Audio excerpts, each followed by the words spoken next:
முன்ஜாமீன் மனுவை தள்ளுபடி செய்த உயர்நீதிமன்றம் அவரை கைது செய்து காவலில் விசாரிக்கவும் உத்தரவிட்டிருந்தது. இந்த நிலையில் காவலில் வைத்து விசாரிக்க உயர்நீதிமன்றம் உத்தரவிட்டதால் ஜெகன்மூர்த்தி கைது செய்ய போலீசார் நடவடிக்கை மேற்கொண்டனர். போலீஸ் தேடுதல் நடவடிக்கையை தொடங்கியதால் தனது செல்போனை சுவிட்ச் ஆஃப் செய்துவிட்டு ஜெகன்மூர்த்தி தலைமறைவானதாக தகவல் வெளியாகியிருக்கிறது. கூடுதல் விவரங்களோடு இணைந்திருக்கிறார் நமது செய்தியாளர் லோகநாதன்.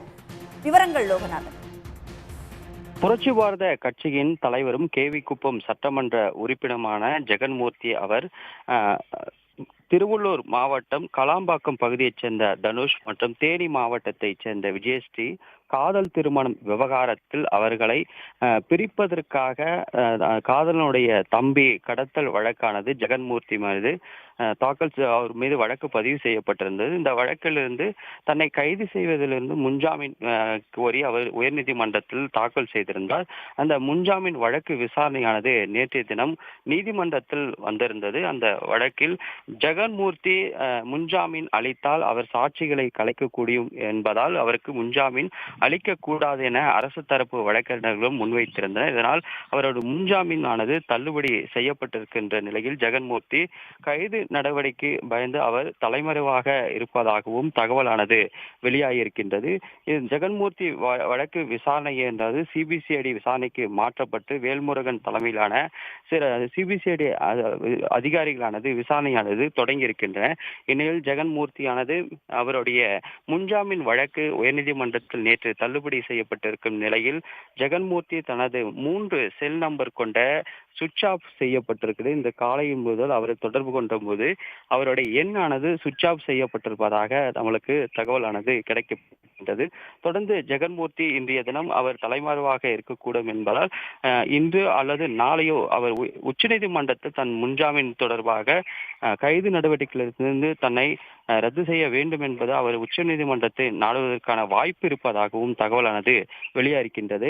கடந்த ஏப்ரல் 15ஆம் தேதி அன்று கலாம்பாக்கம் பகுதியைச் சேர்ந்த தனுஷும் தேனி மாவட்டத்தைச் சேர்ந்த விஜயஸ்ரீயும் பதிவு திருமணமானது செய்திருந்தனர். இந்த பதிவு திருமணத்திற்கு விஜயஸ்ரீயோட பெற்றோர்கள் எதிர்ப்பு தெரிவித்த நிலையில் அந்த காதலை பிரிப்பதற்காக ஜெகன்மூர்த்தியிடம் அவருடைய பெற்றோர்கள் உதவி நாடியதாகவும் அதன் அடிப்படையில் ஜெகன்மூர்த்தி இந்த விவகாரத்தில் மூளையாக செயல்பட்டதாகவும் போலீசார் விசாரணையானது தெரிய வந்திருக்கின்றது. ஏற்கனவே இந்த வழக்கில் 5 பேர் ஆனது கைது செய்யப்பட்டிருக்கின்றனர். குறிப்பாக அந்த காதல் திருமணம் செய்து கொண்ட விஜயஸ்ரீயுடைய தந்தை கணேசன் மற்றும் மணிகண்டன், வனராஜா, சரத்குமார், மகேஸ்வரி உள்ளிட்ட 5 பேரானது கைது செய்யப்பட்டு அவர்கள் காவலும் 15 நாட்கள் நீதிமன்ற காவல் முடிவடைந்த பிறகும் மீண்டும் அவர்கள் நீதிமன்ற காவலில் வைக்க நீதிமன்றமானது திருத்தணி நீதிமன்றம் உத்தரவிட்டிருக்கின்றது.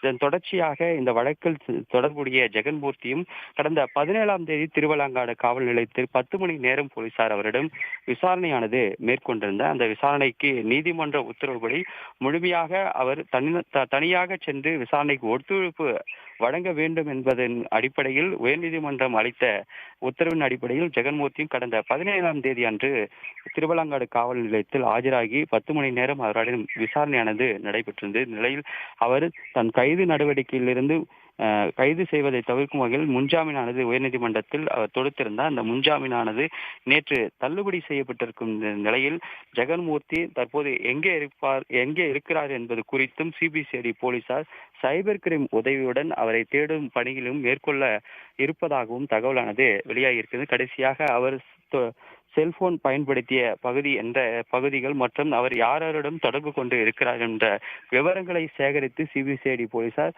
சைபர் கிரைம் உதவியுடன் அவரை தேடும் பணியிலும் ஈடுபட்டு வருவதாகவும் தகவலானது வெளியாகியிருக்கின்றது.